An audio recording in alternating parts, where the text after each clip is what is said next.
Ops: The Line is a third-person modern military shooter with a strong focus on a dark and mature narrative that follows a squad of Delta Force operators into a surreal environment, which is Dubai after it's been struck by cataclysmic sandstorms and cut off from the world, providing us a lot of interesting opportunities for gameplay and also visuals as we focus on this journey that our characters take into the heart of darkness. I would say the main thing that we're trying to message today is essentially the gray area that surrounds a lot of these conflicts that soldiers find themselves in the modern battlefield. We invite the player in a number of scenarios in Spec Ops: The Line to question his own morals and his own preconceptions, his own cultural background, and ask him what he's willing to do not only to fulfill his mission, but what is he willing to do in order to survive. One of the things that's really challenging making a modern military shooter is actually creating scenarios where you're not just repetitively killing the same enemies over and over and over. Obviously, a realistic game has to sort of focus on those things that people consider realistic. In Spec Ops: The Line, we're not a realistic game. We're trying to be authentic to sort of the emotions and the stories that are told about these scenarios, the things that people feel in wartime scenarios. But as well, we have sort of a unique setting that allows us to do some freedom. The people that are left in Dubai are survivors of the storm, and so sort of the chain of command is broken down, and they've sort of been divided up into different factions, and they've tried to find ways to survive. And even the soldiers that were caught there and left there have had to sort of piece together opportunities for themselves in order to overpower their enemies and to survive.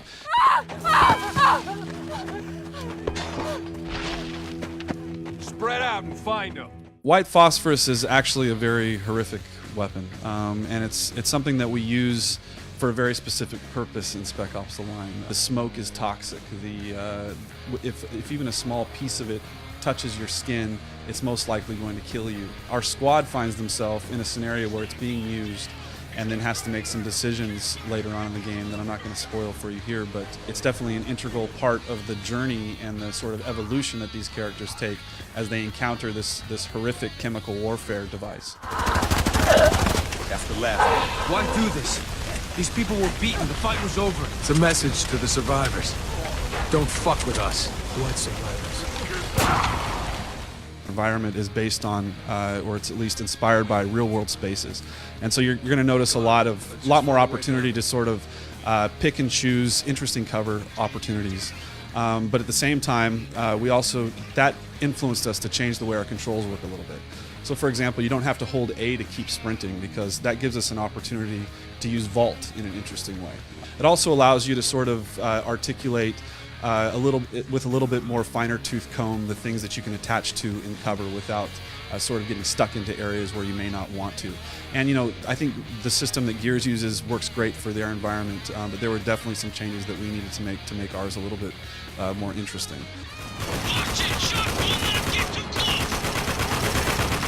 Also, our melee system is a hell of a lot of fun. It's something that we put a lot of focus in to make sure that it feels as powerful and visceral as possible. We play around with this notion of ambiguity and death. This is something that's important to us. We want you to not only feel satisfied when you kill an enemy, but at the same time we want you to reflect a little bit about the pain that enemy went through. And so enemies don't always die in the sort of cleanest manner that you can imagine.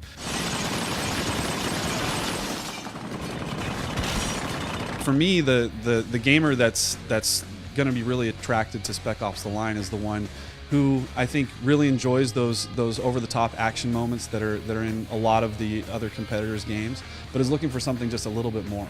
And 2K has given us the opportunity to really focus in on this dark and mature narrative that I think really is unique.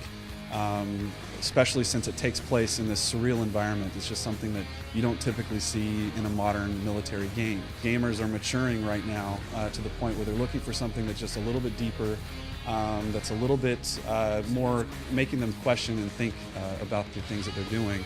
And I think a lot of times we don't focus enough on a particular journey or story, and I think that it's a great opportunity with an interactive medium to do that. So maybe I'm biased, but the facts don't lie. The man's a fucking hero. When we add this element of sand to the gameplay, it really provides a lot of interesting opportunities. But at the same time, we have to let the player know how to use it, and so there's this visual language that we've tried to craft. If you look at like retaining walls, if they're cracked and maybe there's some sand coming through them, you can blow those up and use those to your advantage. If you're observant, you look around for those types of opportunities, you'll find quite a few of them to use to your advantage. Tank!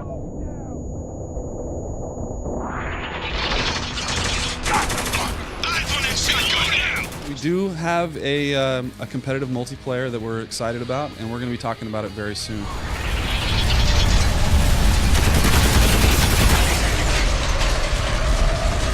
Spec Ops: The Line is coming out this spring for the Xbox 360, the PlayStation 3, and the PC. Tango down.